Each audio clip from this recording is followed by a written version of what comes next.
Good morning. Good morning. Happy Monday. Good morning and happy Monday. Gotta get okay, there we go. Good morning and happy Monday. Come on, say when we wake up and we'll wake up and we'll wake up and we'll listen.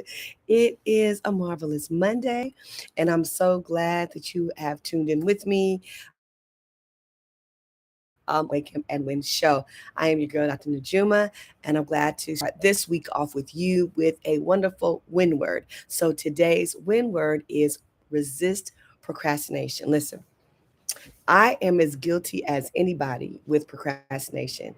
It is something that I have had to work very, very, very, very, very intentionally. I wasn't gonna say hard, but intentionally to overcome. And I still have my moments where my brain is like, do it tomorrow, do it next week, do it next year. So there's still parts of me that want to procrastinate, but I have discovered that when I am trying to go after a project completion or a program start or getting a task completed, that there is always this thing that rises up that wants to put it off for tomorrow, that wants to put the details and the working on off for tomorrow. And here's what I've discovered. And again, you all know that we are here to talk about how to go from a major loss to a major win. And sometimes what can happen is that you can have a major loss in life, and it can steal your enthusiasm. It can ruin your excitement. And when you have to get started again after some time of recovery or bounce back, it's harder to start again. I had a conversation last week with a friend who was sharing the same thing. Like, she's gone through so much trauma that now it's hard for her to get going, to get started. So things tend to get put off. And I want to encourage you today. I want to share this word with you about resisting the tendency to procrastinate. Because procrastination is not just about not wanting to get the thing done or not wanting to get started or not wanting to complete. Procrastination really is about something deep down on the inside. And so when we talk about resisting procrastination, we're not just saying resist it and move on. We're saying resist procrastination. And the way to do that is by dealing with what's really going on, by what's really the truth, what's really happening around you, to you, through you, what's really going on. The way to push back and resist against procrastination is not to ignore. Is not to just act like I'm just a procrastinator, because no one wakes up just a procrastinator. Procrastination has a root. It has a core. It has a beginning. And the way to resist procrastination is to deal with what's really going on. So if you've had a traumatic experience, if you're going through a health challenge, if you had a breakup, if your heart's been broken by a friend that you trusted, if there are family challenges, for those that are married, maybe there might be some discord between you and your spouse, or for the parents, there might be some discord between you and your children. And all of those things have the ability to weigh on our intention, to weigh on what's our enthusiasm, to weigh on our desire deep down inside. And what can happen is we can deal with or not deal with life by procrastinating. So as opposed to, being the spry person that got up and got things done, you're like, yeah, I'll do it next week. I'll do it tomorrow. And so I want to invite you to resist procrastination. But the way I'm resisting to procrastinate is by dealing with what's going on. So I'm not going to procrastinate, but I'm going to figure out what's going on. I'm going to ask myself three important questions. So here, are you ready? You ready for the questions? Here are the three questions. When you find yourself procrastinating, the way to resist is by dealing with what's going on. So the first question is, what has happened recently? What's happened recently? What's happened recently? What's happened in the last? And recently is again objective, meaning it just depends on you, right? Recently could be 3 weeks, it could be 3 months, it could be 3 years, right? And so you have to determine that. I don't get to determine what that for you. So what has happened recently, right? What's happened to me, traumatic wise, very difficult, that created maybe strong emotion, that maybe jarred you in a way, created great di- uh, dis, um, discomfort as well as disappointment. Disappointment is huge. That's a whole show in it of itself, right? So that's question number one. What's happened to me?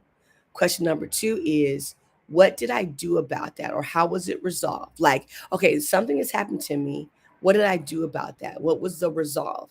And a lot of times there is a deep procrastination because whatever has happened, whatever is going on, actually has no resolve or did not get resolved. You did not get justice.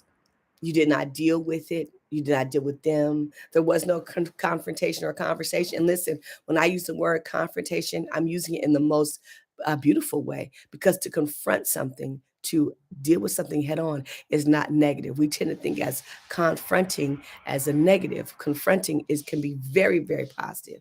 So maybe you didn't confront the issue really. And so, what did you do about what's happened to you? What did you do about it? And here's the third question: what was the outcome? What was the outcome? And again, if you did nothing about it, then there is no outcome. So that space is blank. And oftentimes when we've gone through something serious, did nothing about it, and have no outcome, that can create a tendency to procrastinate. Oftentimes, even when, and so I want to invite, so oftentimes we are holding on to issues, conversations, unresolved stuff. And that the energy of that is leading to procrastination in other areas of our life. And you might be saying, well, I'm procrastinating over here. But what happened to me is way over here. That's the body doesn't know that. The body and the mind doesn't know that these are two opposite ends of your life. The body just knows, the mind just knows something has happened that wasn't resolved, that wasn't dealt with, that there was no positive outcome or an outcome that you can say, okay, this book is closed, this chapter is closed. And so what ends up happening, you say, well, how does that have to do with procrastination?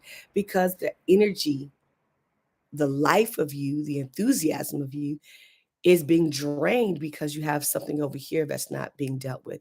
You have something over here that's gravely disappointed you. You have something over here that's gravely pained you. You have something over here that is gravely taking energy out of you. And so it can, what experience with death of my son, divorce, and other life medical issues that I've shared about, Graves' disease. And so those things, I understand that those things happen, and then you just kind of lose a certain enthusiasm for life. You start, and then God forbid, we've all come through a pandemic, right? And there are a lot of people struggling to get back to who they were, get back to what they were passionate about, because this pandemic was traumatic, and it sucked energy, it sucked life, it sucked enthusiasm right from people. Now, some people it did just the opposite. So this is not for everybody. It's not everybody's deal. It's not everybody's challenge. But it is an area to investigate when you're experiencing procrastination, especially chronic procrastination. Now, we're not talking about, the once in a blue moon opportunity where you say, maybe I won't go to the gym tonight, and that happens maybe once a quarter. Oh, you know what? I'll call them later. I've had a long day, and that happens, once every few months that you don't follow through. But I'm talking about that person who every day you're putting off life. Every day your life is full of things that you have put off. And listen, I can tell you from experience, even with this show, I put it off. I put it off. And part of it is because I was still dealing with the grief of losing my son and other things going on in my life, And so the way to win again is not to ignore procrastination. It's not to just tell yourself, oh, I'm a procrastinator, but to investigate why you're procrastinating. And the three questions, and we're going to be talking about this because there are different reasons why people procrastinate. And one of the reasons why we procrastinate is because something traumatic has happened, something very difficult, something life changing, altering, even, right? That has the ability to suck life energy. And so you're going to ask yourself three questions: what happened? What did I do, or what actions you take, and what was the outcome? And if you cannot give answers to those, then you need to, the way to resist procrastination is to deal with that. Because again, procrastination is the result of something. Procrastination is not the sickness or the disease, it is the symptom. Procrastination is not the sickness nor the disease. It's not the thing. It's a symptom of the thing. And so this week, we're going to be talking about how to resist procrastination. And one of them is investigating what's going on, what happened. You may be saying, well, Dr. Najuma, I need some more assistance. Okay, fine. Not a problem. Go to the link below. Send me there's a tab in my link tree where you can do some Win With Me coaching, called Win With Me Coaching. And I'd love to walk you through this process if that's you. If that's you. The other thing is coming up May 28th is the Win Experience in the link tree link below. You can go there, click on the link tree link, and you'll see a tab for the